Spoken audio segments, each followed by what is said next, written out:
Welcome to Daily Scripture Reading. I do not own the rights to this music. Judges chapter 8, beginning at verse 1 and ending at verse 21. This is the English Standard Version. Gideon defeats Zebah and Zalmunna. Then the men of Ephraim said to him, "What is this that you have done to us? Not to call us when you went to fight against Midian." And they accused him fiercely. And he said to them, "What have I done now in comparison with you?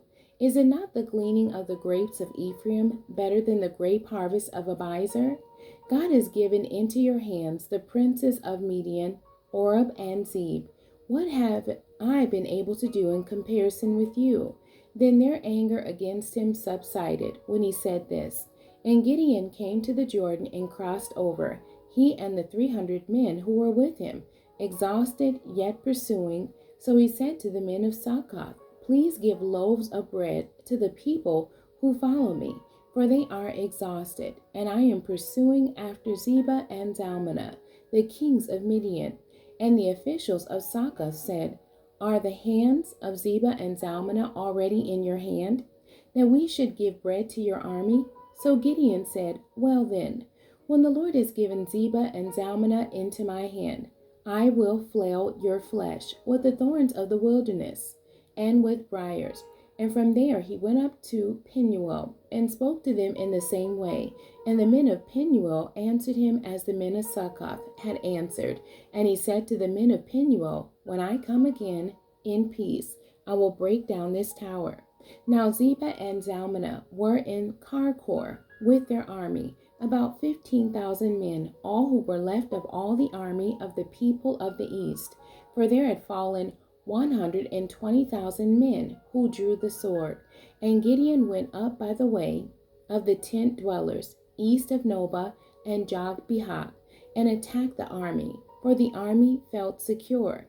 And Zebah and Zalmunna fled, and he pursued them and captured the 2 kings of Midian, Zebah and Zalmunna, and he threw all the army into a panic. Then Gideon the son of Joash returned from the battle by the ascent of Heres, and he captured a young man of Succoth and questioned him. And he wrote down for him the officials and elders of Succoth, 77 men. And he came to the men of Succoth and said, "Behold, Zebah and Zalmunna, about whom you taunted me, saying, Are the hands of Zebah and Zalmunna already in your hand, that we should give bread to your men who are exhausted?" And he took the elders of the city, and he took thorns of the wilderness and briars, and with them taught the men of Succoth a lesson. And he broke down the tower of Penuel, and killed the men of the city.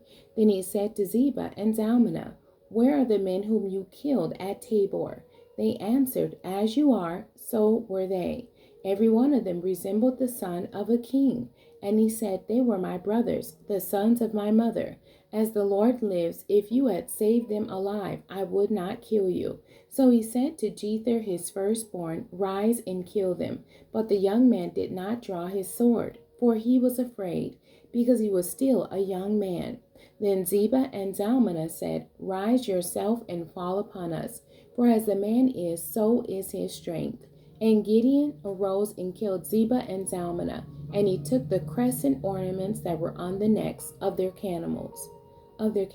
The end. God bless you, and thank you for joining me today.